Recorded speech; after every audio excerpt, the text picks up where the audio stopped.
Hello, my name is Lindsay, and this video is about non-toxic beauty and anti-aging strategies and devices and tips and tricks. Except that I don't like the phrase anti-aging because aging is something that should be celebrated, and aging is completely natural, and one day we will all be covered in wrinkles, and it's totally fine. Think about your grandma or other older people that you know that have wrinkles. You don't think any less of them because they have wrinkles. And they can be seen as a sign of wisdom and experience, and they're not something that we should agonize over and go through extreme measures to avoid or remove. What I mean by non-toxic in some cases is really just less toxic, because for some instances non-toxic is not completely possible. But these are all way more natural and less toxic than things like surgery or injectables or highly toxic products. They're also way cheaper and easier than med spa treatments, which can also be very toxic. I definitely do want to mention that if you do choose to have surgery or Botox or toxic beauty treatments, that is completely your choice, and I respect you and I don't judge you at all. And I just wanted to give some other alternatives that you might want to consider first. A little more about me is that I'm 40 years old and I run a website and Facebook page called Clean, Green, Toxic and Free, where I share free tips for non-toxic living and health and wellness. And there are no strings attached here. This is not a sponsored video at all. None of the products I'm talking about have any idea that I'm making this video, and they're definitely not paying me. So these are truly my honest opinions. I also don't sell anything myself, such as MLM products or anything like that. And this video is really just an extension of my written tips that I've been providing for years, and I'm just trying a new format. A few warnings are that I'm definitely not an experienced YouTuber, so please bear with me, have patience with me. A lot of what I'm saying is not rehearsed and not written anywhere.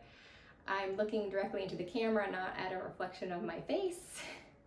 So this is really real and raw. A few of my skincare tips are not overwashing your face, because if you strip out all the natural oils from your face, and actually, fun fact, the oil on your face is actually more of a wax. But anyway, if you strip that completely off too much and you over dry your face, your skin will try to overcompensate by producing even more of that oil. And then your pores can get really clogged from that. And that happened to me personally.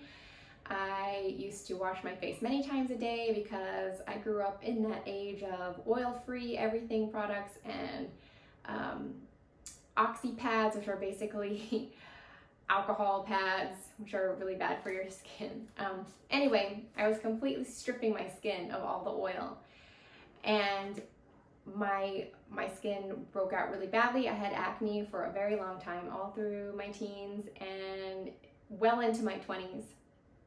And I'll get into how I finally cured that later, but I can definitely tell you not overwashing your face. And then the other thing is, we're going to be talking about oils, but do not use coconut oil on your face, because the molecules of coconut oil are pretty large, basically. And if you have small pores, your pores can get easily clogged by that. If you have slightly larger pores, I'm not saying visibly large, but slightly larger pores, you might be able to get away with the coconut oil on your face, but I don't recommend risking it, because I'd say it took me a good year to recover from putting coconut oil on my face. Another important thing for skincare is exfoliation, and that can be done in many ways. Facial scrubs, gentle scouring with exfoliant products like sponges. And then I also have a bunch of tools I'm going to show you. This is a dermaplaning wand, which is basically kind of like shaving your skin, but not really.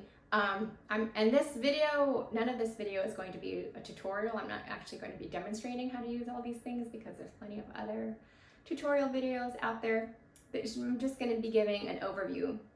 So what you do is you do short little strokes with this, and it is going to take off your dead skin cells from the very surface of your skin. Do be careful with these though, because the pointy edge can scrape you.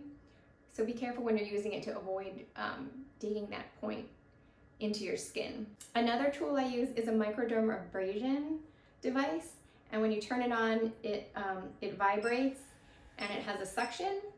And there are tips that have no microdermabrasion. It's just for clearing out your pores, or you can put different size microdermabrasion tips. I will say that some dermatologists say not to use these, so maybe do your research and decide what you think about it. But basically it will do the same thing as the dermaplaning wand by taking off your dead skin cells from the outer layer and suctioning it into the device. This is a very inexpensive face exfoliator. I have heard dermatologists say don't use things like this because it's basically kind of like sandpaper. So maybe do your own research and decide what you feel comfortable doing. But if you do use things like this, it's really convenient for travel. This device is for clearing clogged pores from your nose, like blackheads and such. So this would be an alternative to nose strips, a less toxic alternative to nose strips, because those contain a lot of funny ingredients in that part that sticks to your nose. Whereas this doesn't require any products, or it does come with these little attachments that you can use to supposedly help massage in your skin products into your skin. So this can be used over your entire face actually, and this is very affordable. You can also do topical exfoliants such as peels.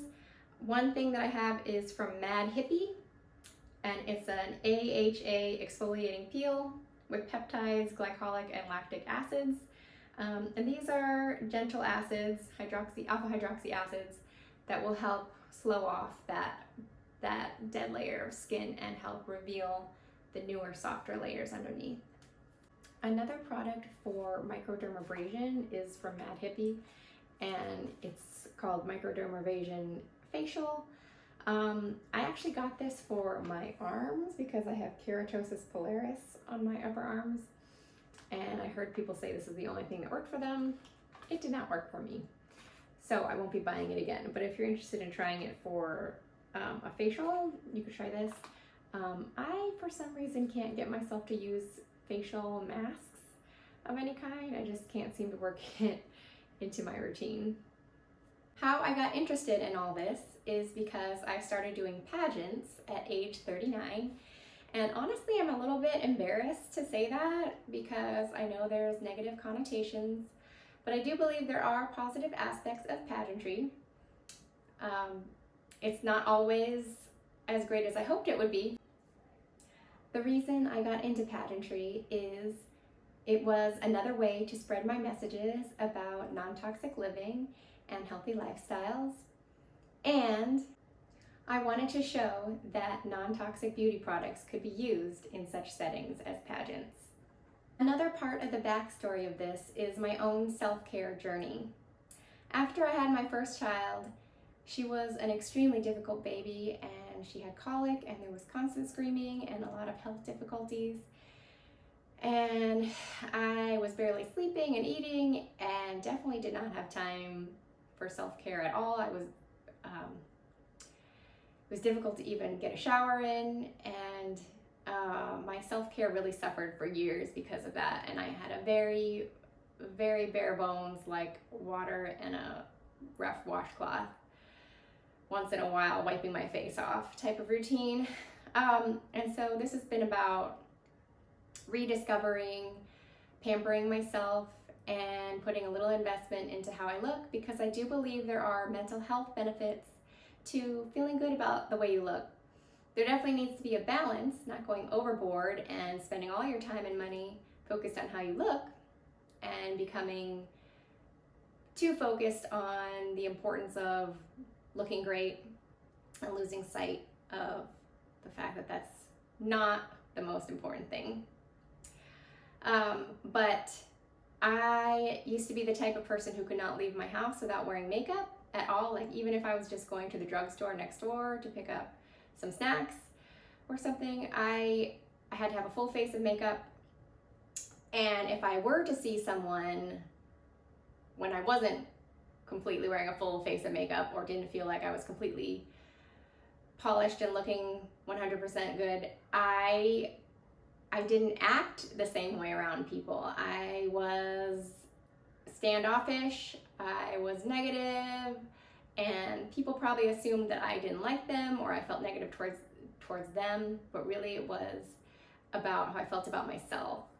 And I was letting my preoccupation with my looks and being self-conscious, and a lot of that stems from being bullied as a kid and people telling me I was ugly and giving me a hard time about how I looked and how I dressed. I got really paranoid about looking nice all the time. Anyway, after I had my child, my priorities completely shifted and I had absolutely zero free time, and wearing makeup was a distant possibility. Like there suddenly was no time to even consider putting on any makeup. And so I had to get used to not wearing any makeup. And it's been a journey learning to reframe my attitude about that. And now I'm at a point where I never wear makeup pretty much when I go out. I mean, nothing, like no lip balm, no tinted moisturizer, nothing. And if I run into people, I do say hi and I'm pleasant now.